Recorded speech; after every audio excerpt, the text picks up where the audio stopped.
There's a lot of lesson we should learn from the Reuters expose on how the U.S. military spread disinformation in the Philippines during the pandemic. One of the most significant ones is to prevent Philippines and China from transforming their relationship from enmity to amity.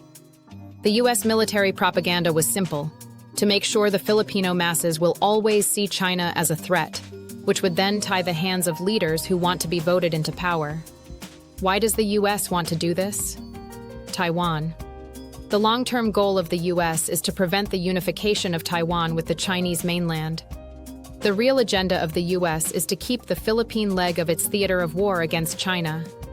The Philippines is the nearest state to Taiwan, and from which the U.S. can also launch attacks to Chinese cities. Justify its massive military presence in the Philippines, the United States has to make sure that Philippine and China relations will remain in permanent crisis. It is never in U.S. agenda for these two countries to pursue a compromise solution. It is only by keeping China as a permanent threat to the Philippines that the U.S. can fulfill its long-term goal of having long-term presence in its territory. If one would go back to the last 10 years, one can see how the U.S. has made sure that China will always be perceived as a threat by the Philippines. 1. Allowing China to have several fait accompli in the South China Sea, Scarborough Shoal, artificial islands. The U.S. has no intention in stopping China from doing all these things. Didn't do it in Scarborough Shoal crisis. Didn't do it in terms of artificial islands. By letting China accomplish these series of fait accompli, the Philippines will be in a state of permanent crisis with China, hence, in a relationship of perpetual enmity. It is the narrative of, China stole these from us, hence we need the U.S. to help us get them back, which will never happen. The U.S. will keep on justifying its presence as a way to deter Chinese actions, which is belied by empirical reality. The U.S. military propaganda even escalated their narrative into convincing Filipinos that China will invade the entire Philippines.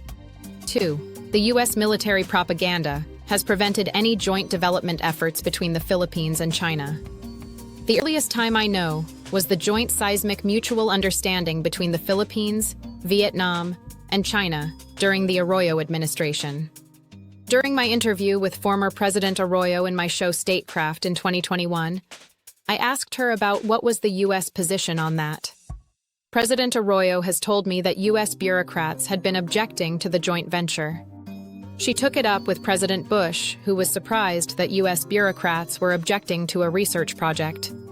The most aggressive propaganda against any joint ventures of the Philippines and China happened during Duterte's time. Almost every day, Western media and mainstream Philippine media were undermining diplomatic efforts of the Duterte administration. Filipino pundits beholden to Pentagon have made sure that Filipinos will not find these acceptable, labeling them as capitulation, selling out, debt trap, etc. These Filipino pundits have taken advantage of the largely uninformed Filipino masses on how joint ventures work. If the Philippines and China successfully forged joint partnerships, ventures, and development, their relationship will be transformed from rivalry to partnership, as they have both stake in making the cooperative arrangement work. The alternative to that is perpetual enmity, of zero-sum game between the Philippines and China, which the United States wants to happen continuously because it is the only situation where the U.S. can present itself as the Messiah Filipinos need in their lives. Just ask yourselves, how many times the United States initiated any diplomatic talks between the Philippines and China? None. 3. The U.S. will never back up the territorial sovereignty claim of the Philippines because that would mean being against not just with Chinese mainland, but also with Taiwan, which has exactly the same claim as Beijing, Vietnam, and Malaysia.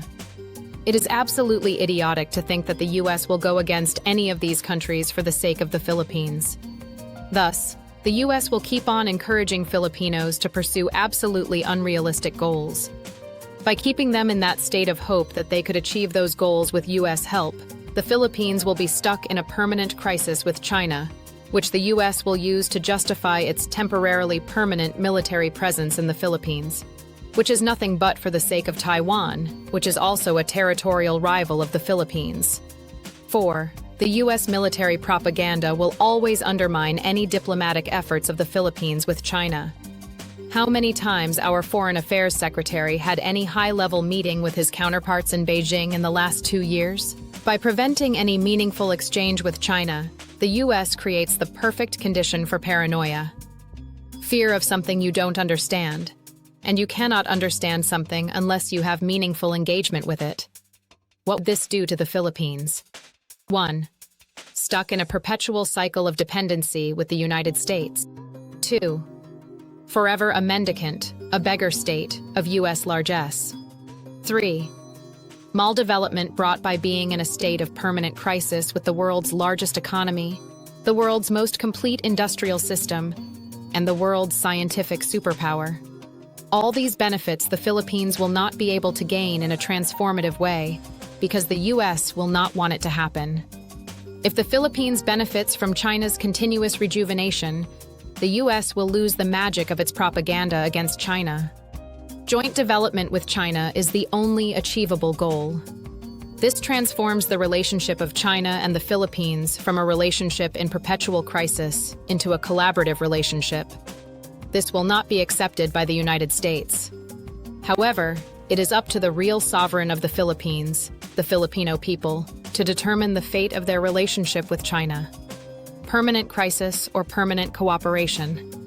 The choice is simple. If you really care for the stability, peace, and developmental trajectory of the future generations of Filipinos. Written by Sass Rogando Sasot.